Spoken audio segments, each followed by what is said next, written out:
Yeah, I'm glad you brought that up, actually. I'm gonna take us to that page because I think it's a particularly meaningful passage. Go ahead to page 182.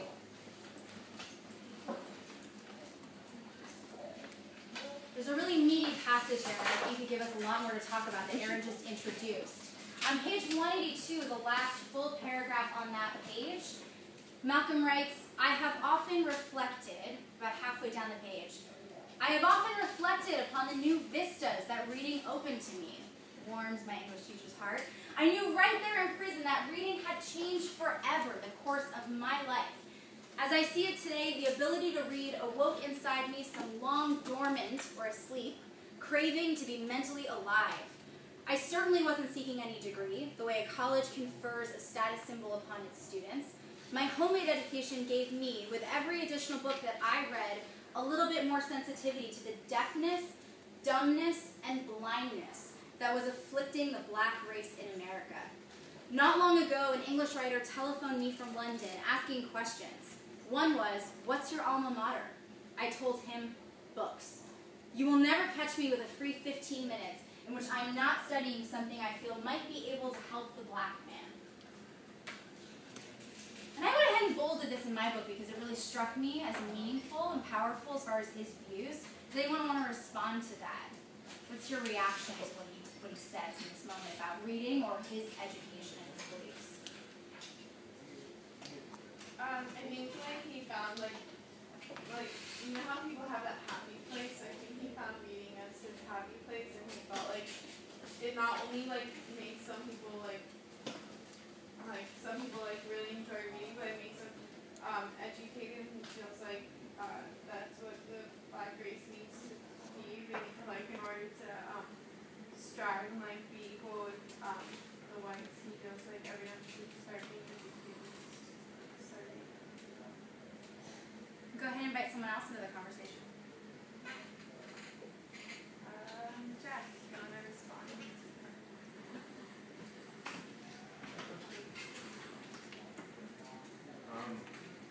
I mean, the way I saw this, his whole process of education was that he kind of, as a kid, he really wanted to learn and grow and become white. Sort of, he wanted to become that sort of very successful thing, and when he was young, he was told he couldn't achieve that.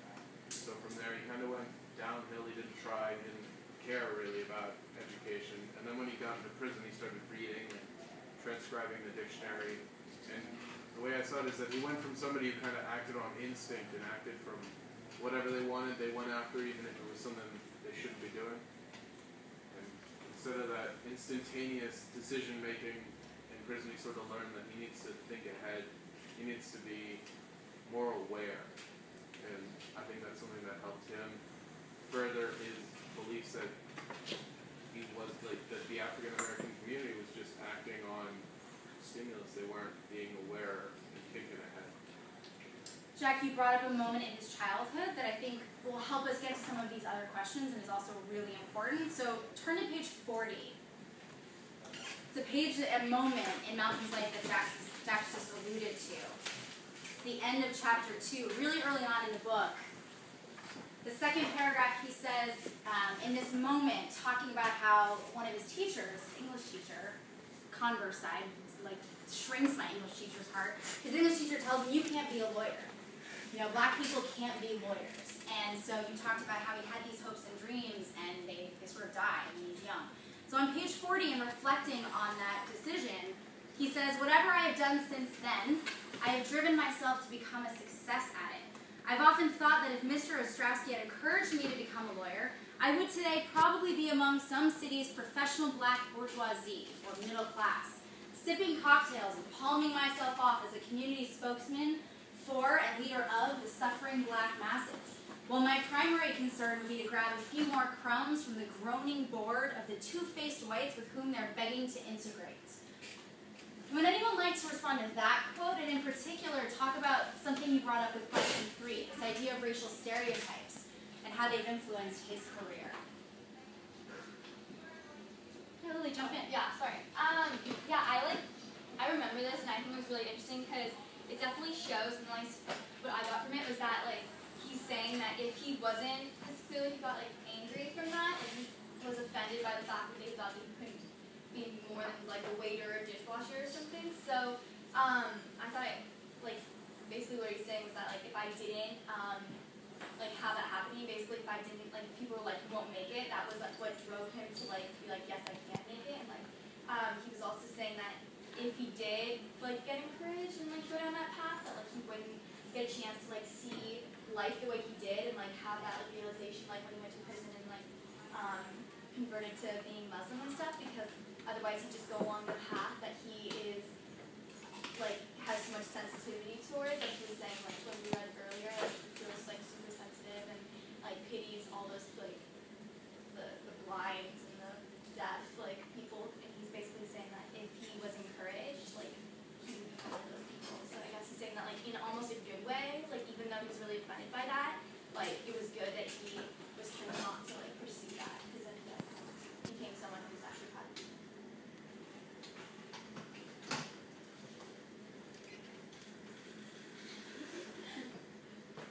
So, my group talked about this. We were saying that like when he was converting, he kind of became like really, he became really anti-white. Like he was blaming, even though it was kind of like true, the way he was saying things, like made it sound like he just absolutely hated white people, and like there was nothing really great that they did for him and his family. Even though they like put his family on like welfare when they didn't have enough money, and those kind of things. Which I thought was interesting.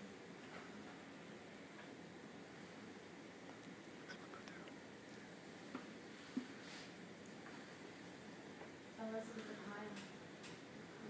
Well, like I was like looking at like before and after how like he was really associated with white people, but then like after he was saying like when he was like when he became into Muslim, like he was saying how like the white people were like devil, white men were devil. So it's just like I think it's